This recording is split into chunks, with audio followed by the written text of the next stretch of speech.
Dear students, in today's video we are going to discuss level 2 question 11 to 20. Let's start from question 11. Question 11 में हमें क्या बोल रहा है? The electronic configuration of 4 elements are given below. Consider the following statement. First shows variable oxidation state. तो हमारे पास first compound में देखें तो ये अल्कली मेटल है, यानी केवल S का एक इलेक्ट्रॉन जा सकता है, इसके अलावा और कोई वेरिएबिलिटी यहाँ पर नहीं है.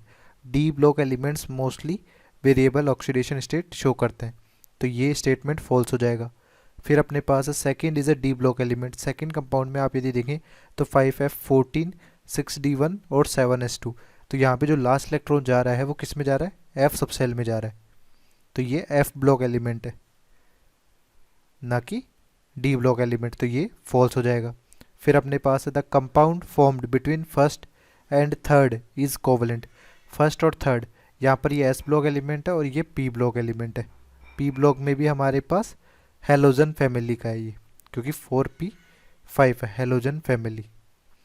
तो यदि अपन लेट से जैसे कि 5 अपन ने ले लिया, कौन सा यहाँ पर जो S ब्लॉक का हो जाएगा उसका है एटम रुबीडियम, और ये जो थर्ड वाला दिया हुआ है ये हमारे पास किसका है? ब्रोमीन का. Argon 3d10 4s2 4p5. तो हमारे पास ये जो है ये रुबीडियम प्लस के फॉर्म में बनेगा और Br माइनस के फॉर्म में बनेगा, और इनके बीच में क्या बनेगा? आयनिक बॉन्ड, ना कि कोवलेंट बॉन्ड. आयनिक बॉन्ड दोनों सेम इलेक्ट्रोनेगेटिविटी वाले एलिमेंट्स में मिलता है, आयनिक बॉन्ड. तो ये भी हमारा फॉल्स स्टेटमेंट हो जाएगा. फिर बोलते हैं fourth shows single oxidation state. तो फोर्थ जो कंपाउंड है ये डी ब्लॉक एलिमेंट है, यानी लास्ट सेल हमारे पास जो लास्ट इलेक्ट्रॉन जो है वो डी सबसेल में जा रहा है, तो D block elements variable oxidation state show करते हैं. Variable oxidation state. तो हमारा ये लास्ट वाला स्टेटमेंट भी क्या हो जाएगा? फॉल्स हो जाएगा. तो सारे के सारे फॉल्स है, इसलिए ऑप्शन डी करेक्ट आंसर हो जाएगा यहाँ पर. नेक्स्ट है 12th. इसे बोला गया if period number and group number of any representative element. Representative element हमारे पास होते हैं S एंड P block elements are same, then which of the following statement is incorrect regarding such type elements in their ground state. Period number and group numbers are according to modern form of periodic table. तो definitely अपन इसमें केवल S block को ही consider कर सकते हैं, क्योंकि यदि आप P ब्लॉक की भी कंसिडरेशन की बात करते हैं तो P ब्लॉक में पहला ग्रुप ही जो होता है वो 13th ग्रुप होता है नंबरिंग में. तो हमारे पास 13th पीरियड पीरियोडिक टेबल में एग्जिस्ट नहीं करता है, तो अपने को केवल S ब्लॉक वाले केसेस में ही देखना है. S ब्लॉक में हमारे पास ग्रुप 1 और 2 होता है, ठीक है. तो अपने पास पीरियड भी 1 और 2 ही हो सकते हैं. तो यहाँ पर अपन देखें कि जो पीरियड है वो मैक्सिमम यहाँ पर 2 ही रख सकते हैं अपन, तो n की वैल्यू 2 हो सकती है प्रिंसिपल क्वांटम नंबर. तो ये स्टेटमेंट तो ट्रू है फर्स्ट. तो second the possible value of azimuthal quantum number is 0. तो S सब शेल के लिए L की वैल्यू 0 हो सकती है, तो ये भी पॉसिबल है एस सब शेल के लिए. इसके बाद बोला गया है मैग्नेटिक क्वांटम नंबर जो है वो 1 है. मैग्नेटिक क्वांटम नंबर यदि 1 है तो इसका मतलब जरूरी है कि जो यहाँ पर एजीमुथल क्वांटम नंबर होगा वो मोर देन यहाँ पर 1 या 1 से ज़्यादा होगा, 1 2 3 इस तरह से होगा. तो एल के लिए 1 जो आता है वो किसके लिए आता है? पी सब शेल के लिए, ये डी और ये एफ. तो रिप्रेजेंटेटिव एलिमेंट ने अपन पी ब्लॉक को कंसिडर कर रहे हैं, बट यहाँ पर पी ब्लॉक में अपन किसी भी एलिमेंट को रख नहीं सकते, क्योंकि वो फर्स्ट कंडीशन फुलफिल नहीं करेगा कि पीरियड नंबर और ग्रुप नंबर जो है वो सेम रहे, ठीक है. तो यहाँ पर ये वाला जो स्टेटमेंट है ये फॉल्स स्टेटमेंट है. इसके बाद बोला गया the species could be paramagnetic. Paramagnetic के लिए अनपेयर्ड इलेक्ट्रॉन होना जरूरी है, तो यहाँ पर अनपेयर्ड इलेक्ट्रॉन प्रेजेंट रह सकते हैं एस ब्लॉक में भी, तो पैरामैग्नेटिक स्पीसीज हो सकती है वो. तो इनकरेक्ट स्टेटमेंट जो होगा वो यहाँ पर केवल कौन सा होगा? इनकरेक्ट स्टेटमेंट यहाँ पर ऑप्शन सी होगा, ठीक है. नेक्स्ट क्वेश्चन हमारे पास 13 में हमें क्या बोला गया? How does the energy gap between successive energy levels in an atom vary from low to high n values. तो हमारे पास जो एनर्जी का फॉर्मूला होता है वो होता है -13.6 Z² अपॉन n². यदि आप n की जैसे जैसे वैल्यू इंक्रीज करते हो तो एनर्जी की वैल्यू भी क्या होती है? डिक्रीज होती जाती है, ठीक है. तो जैसे अपन एक हाइड्रोजन स्पेक्ट्रम के केस में देख लेते हैं. हाइड्रोजन स्पेक्ट्रम में जैसे n=1 यदि आपने रखा तो -13.6 आया, देन 3.4, देन 1.51, 0.85. इस तरह से हमारी एनर्जीज जो है इनकी वैल्यू बढ़ते बढ़ते कम होती जा रही है मैग्नीट्यूड वाइज, ठीक है. नेगेटिव साइन में देखेंगे आप तो ये ओवरऑल क्या हो रही है, इंक्रीज ही हो रही है कि जो ज़्यादा नेगेटिव होगा वो क्या होगा, ज़्यादा वैल्यू कम होगी। ठीक है, बट अपने को क्या करना है, इनके बीच में एनर्जी गैप देखना है। तो यहाँ पर आप एनर्जी गैप देखेंगे तो क्या हो जाएगा, -3.4 -13.6, तो ये वैल्यू आ जाएगी हमारे पास 10.2 इलेक्ट्रॉन वोल्ट। ठीक है, 10.2 इलेक्ट्रॉन वोल्ट हो गया। तो यहाँ पर हमारे पास इस एनर्जी गैप की बात करें तो ये एनर्जी गैप कितना हो जाएगा, इसको माइनस करने पे आ जाएगा 1.51।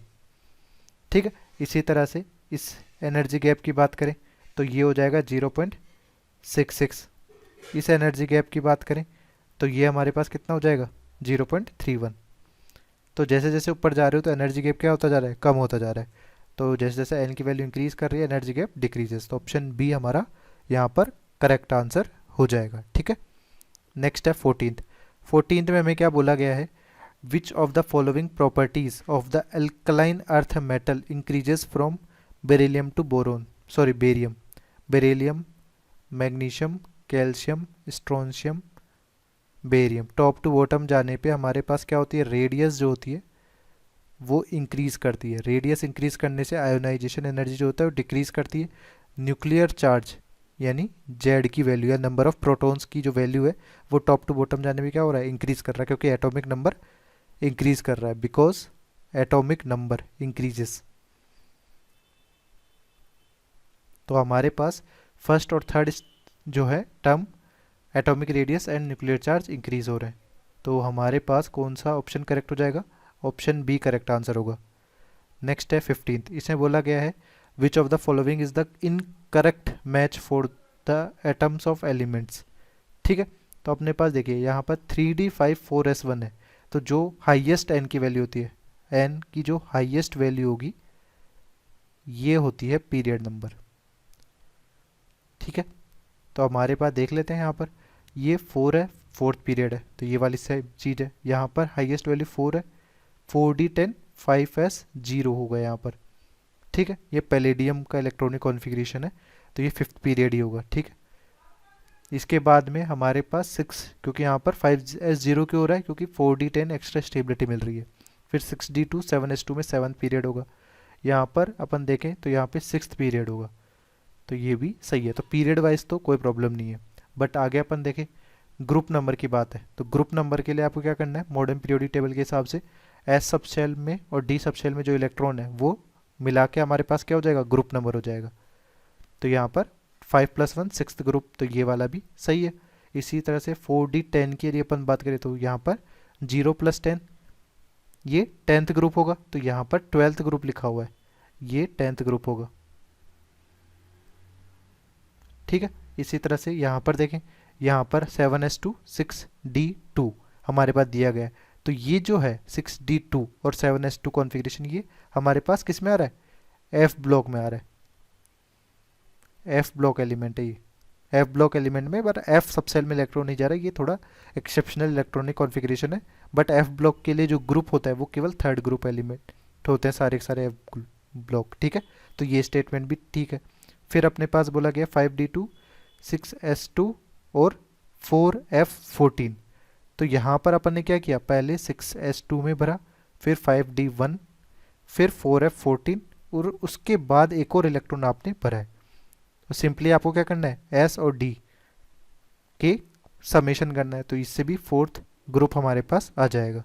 ठीक है, तो हमारे पास यहाँ पर जो इनकरेक्ट है वो केवल ऑप्शन बी हो जाएगा। ठीक है, नेक्स्ट क्वेश्चन है 16th में हमें बोला गया the set representing the correct order of ionic radius is. तो हमारे पास यहाँ पर देखिए sodium, magnesium, aluminium, lithium, beryllium, इस तरह के सारे सारे कैटायन से दिए हुए हैं, और आइसो इलेक्ट्रॉनिक भी ये सारे नहीं है। तो इनके लिए आप एक ट्रिक यूज़ कर सकते हैं मेमोराइज रखने के लिए, कि जैसे हमारे पास अल्कली मेटल्स है, लिथियम, सोडियम, पोटेशियम, रुबीडियम और सीजियम। ठीक है, इन सब के तो एक एक कैटायन अपन ने बना लिए, और एल्कलाइन अर्थ मेटल्स के दो इलेक्ट्रॉन निकाल के 2+ चार्ज बना दिया, beryllium, magnesium, calcium, strontium, barium, और यहाँ पर बोरोन +3 और एल्यूमिनियम +3। अब इनके लिए एक ट्रिक यूज़ करते हैं कि हमारे पास 111, 22, 121, 232 ये नंबर आपको यदि ध्यान है तो आप इन सारे एलिमेंट्स के लिए रेडियस ऑर्डर लिख सकते हैं। 111 से सिंपल सा मीनिंग है कि +1 ऑक्सीडेशन स्टेट जहाँ पर है, +2 और +3 ऑक्सीडेशन स्टेट, ठीक है। और ये डिक्रीजिंग ट्रेंड में, डिक्रीजिंग ट्रेंड में। तो हमारे पास सबसे पहले अपने को 3 बार +1 वाले लेने, तो अपने पास टॉप टू बॉटम जाने पे रेडियस तो क्या होती है, इंक्रीज ही करती है। तो हमारे पास यहाँ पर अपन रेडियस का ऑर्डर लिखें तो क्या हो जाएगा, सबसे ज़्यादा सीजियम प्लस की, देन रुबीडियम प्लस की, देन के प्लस की, ये 3 हो गए। उसके बाद में डबल वाले आएंगे यानी बेरियम और स्ट्रोंशियम, बेरियम 2+, स्ट्रोंशियम 2+। देन हमारे पास फिर वापस क्या जाएगा, Na+, ठीक है, ठीक है, कैल्शियम 2+। उसके बाद हमारे पास यहाँ पर आ जाएगा लिथियम प्लस, लिथियम प्लस हो चुका है। उसके बाद मैग्नीशियम 2+। अब मैग्नीशियम 2+ के बाद में 3 आ रहा है, 3 हमारे पास यहाँ से स्टार्ट करेंगे तो ये हो जाएगा एल्यूमिनियम 3+, और उसके बाद बेरिलियम 2+, ठीक है। तो ये हमारा इसका ऑर्डर हो जाएगा। इसी लॉजिक से आप बाकी सारे क्वेश्चंस भी कर सकते हैं। अब यहाँ पे अपन मार्क कर लेते हैं दिए दिए कौन से हैं अपने पास सोडियम दिया हुआ है, मैग्नीशियम दिया हुआ है, एल्यूमिनियम दिया हुआ है, लिथियम प्लस दिया हुआ है, लिथियम प्लस अपने पास दिया हुआ है, और बेरिलियम 2+, बेरिलियम 2+ दिया हुआ है। तो इनका ऑर्डर यदि अपन लिखें तो ये हो जाएगा Na+, lithium plus, Mg2+, Al3+, और बेरिलियम 2+। तो अपने को ये ऑर्डर कौन से ऑप्शन में मैच कर रहा है, ऑप्शन बी हमारा करेक्ट आंसर हो जाएगा, ठीक है। नेक्स्ट क्वेश्चन है 17th। इसे बोला गया in which of the following pair both the species are isoelectronic but the first one is larger in size than the second. तो साइज का ऑर्डर अपन लिखें तो हमारे पास यहाँ पर फर्स्ट जो है वो सेकंड से ज़्यादा है, ये अपने को चेक करना है, ठीक है। अब अपने पास सबसे पहले देख लेते हैं यहाँ पर S2- और O2- इन दोनों में अपन यदि चेक करें टॉप टू बॉटम जाने पे O2- है और यहाँ पर S2- है। तो अपन यहाँ पर Z इफेक्टिव की बात करें, Z- सिग्मा, तो जो एक्स्ट्रा इलेक्ट्रॉन ऐड हुए हैं वो दोनों में ही सेम हुए हैं, ठीक है। उस बेसिस पे ये वैल्यू जो हो जाएगी वो कांस्टेंट टाइप से है। तो यहाँ पर Z इंक्रीज कर रहा है, यदि ये वैल्यू इंक्रीज करेगी तो Z इफेक्टिव भी क्या होगा, इंक्रीज करेगा। Z इफेक्टिव इंक्रीज करेगा तो रेडियस क्या होगी, डिक्रीज करेगी, ठीक है। तो यहाँ पर सल्फर और ऑक्सीजन में Z एटॉमिक नंबर किसका ज़्यादा है, सल्फर का ज़्यादा है, तो उसकी रेडियस क्या होगी, डिक्रीज करेगी। तो यहाँ पर जो ऑर्डर होगा वो क्या हो जाएगा, O2- की ज़्यादा हो जाएगी किससे, S2- से, ठीक है। तो ये नहीं होगा। फिर Cl- और S2- की बात करें तो ये दोनों के दोनों आइजो इलेक्ट्रॉनिक है। अब आइजो इलेक्ट्रॉनिक में वही बात देखते हैं कि Z इफेक्टिव Z- सिग्मा है, ठीक है। अब Z अपने पास क्लोरीन और सल्फर का जस्ट एक ही यूनिट का चेंज है तो लगभग सेम सही है, बट जो सिग्मा है वो वेरिएबल है। यहाँ पर सिग्मा यदि इंक्रीज करेगा तो Z इफेक्टिव क्या करेगा, डिक्रीज करेगा, और रेडियस क्या होगी, इंक्रीज करेगी। तो यहाँ पर 2 एडिशनल इलेक्ट्रॉन आप यदि ले रहे हैं तो हमारे पास इसकी रेडियस क्या होगी, क्लोरीन माइनस से ज़्यादा होगी। तो हमारा ऑर्डर क्या हो जाएगा रेडियस का, यहाँ पर S2- की ज़्यादा हो जाएगी। इसी तरह से F- और Na+ की बात करें तो F- और Na+ दोनों के दोनों ही में 10 इलेक्ट्रॉन है, ठीक है। तो यहाँ पर भी यही लॉजिक लगाएंगे। तो Z इफेक्टिव में Z- सिग्मा की बात करेंगे। अब अपने पास जो सिग्मा है वो कहाँ पर ज़्यादा है, ठीक है, वो कांस्टेंट ही होगा क्योंकि 10 इलेक्ट्रॉन है, दोनों में सेम है। तो अपन सिंपली Z के वैल्यू पे डिसाइड कर लेंगे। Z इंक्रीज करेगा तो Z इफेक्टिव इंक्रीज करेगा तो रेडियस डिक्रीज करेगी। तो यहाँ पर Z किसका ज़्यादा है, सोडियम का ज़्यादा है, ठीक है। तो हमारे पास उसकी रेडियस क्या होगी, कम होगी। तो F- की रेडियस सोडियम प्लस से ज़्यादा होगी, ठीक है। तो 1 की साइज ज़्यादा है सेकंड से, तो ऑप्शन सी हमारा करेक्ट आंसर हो जाएगा। यहाँ पर ये अपन देखें N3- और P3- में तो ग्रुप में टॉप टू बॉटम जा रहे हो, चार्ज तो सेम ही है, तो रेडियस क्या होती है, इंक्रीज होती है। तो इस तरह से रेडियस हो जाएगी, तो ये भी इनकरेक्ट हो जाएगा। तो ऑप्शन सी ही यहाँ पर करेक्ट होगा जिसमें फर्स्ट की साइज सेकंड से ज़्यादा है। नेक्स्ट है एटीनथ में बोला गया है the correct order of ionic size, तो ये सारे के सारे भी क्या हैं, आइजो इलेक्ट्रॉनिक है, यानी जेड इफेक्टिव आप यूज़ करेंगे तो जेड माइनस सिग्मा, तो सिग्मा आइजो इलेक्ट्रॉनिक के लिए क्या होता है, कांस्टेंट, तो जेड की वैल्यू एटॉमिक नंबर जैसे जैसे इंक्रीज करेगा जेड इफेक्टिव इंक्रीज करेगा, जेड इफेक्टिव इंक्रीज करेगा तो रेडियस क्या होगी, डिक्रीज करेगी। तो सिंपली अपने को रेडियस का यदि ऑर्डर लिखना है तो सबसे कम जो एटॉमिक नंबर होगा उसको पहले लिख लेना है, जैसे nitrogen, then O2 minus, then F minus, then sodium, then magnesium 2+। तो हमारा कौन सा ऑप्शन यहाँ पर करेक्ट होगा, N3 minus, O2 minus, F minus, Na+, Mg2+, option C correct answer हो जाएगा। ठीक है, नेक्स्ट है 19th, इसमें बोला गया है the order of increasing ionic radius of the following is. तो हमारे पास यहाँ पर देखिए K+ दिया हुआ है, लिथियम प्लस दिया हुआ है, मैग्नीशियम 2+ दिया गया है और एल्यूमिनियम 3+ दिया गया है। तो अपन यहाँ पर वही सब लॉजिक यूज़ करेंगे जो अपन ने एक प्रीवियस क्वेश्चन में देखा है, अपन इसी का ऑर्डर भी वहाँ पर फर्स्ट से यूज़ करेंगे। ठीक है, तो अपन यहाँ पर चेक कर लेते हैं K+ कहाँ पर, K+ यहाँ पर है, लिथियम प्लस ये रहा, इसके बाद हमारे पास मैग्नीशियम 2+ यहाँ पर रहा और एल्यूमिनियम 3+ यहाँ पर आ, तो इसमें ऑर्डर लिखेंगे तो क्या होगा, K+, then lithium plus, then magnesium 2+, then aluminium 3+, ये ऑर्डर हमारा हो जाएगा। तो कौन से ऑप्शन में ये मैच कर रहा है, K+, lithium plus, magnesium 2+, aluminium 3+, तो ऑप्शन डी हमारा यहाँ पर करेक्ट आंसर होगा। ठीक है, नेक्स्ट है 20, इसे बोला गया है if the ionic radius of K+ and F- are nearly the same, यानी रेडियस जो है वो इन आयंस की सेम है, K+ और F- की। ठीक है, फिर बोला गया atomic radius of potassium and fluorine respectively, तो K की रेडियस अपन बोले तो K+ से ज़्यादा होती है और फ्लोरीन की जो रेडियस होती है वो F- से कम होती है। तो यहाँ पर अपन रिलेशन लिख सकते हैं कि K+ और F- तो सेम है और F- की रेडियस F से ज़्यादा थी, तो यहाँ से रिलेशन क्या आ गया, इससे रिलेशन आ गया हमारे पास कि पोटेशियम की जो रेडियस है वो फ्लोरीन से ज़्यादा है, तो पोटेशियम की लार्जर होगी फ्लोरीन से। तो फर्स्ट और सेकंड दोनों रेडियस सेम है, यहाँ पर फर्स्ट लेस है, सेकंड ज़्यादा है, पर पोटेशियम की ज़्यादा होनी चाहिए थी, तो 1.96 तो पोटेशियम की हो जाएगी और फ्लोरीन की हो जाएगी 0.72। तो हमारा कौन सा ऑप्शन करेक्ट होगा, ऑप्शन सी हमारा करेक्ट आंसर हो जाएगा। ठीक है।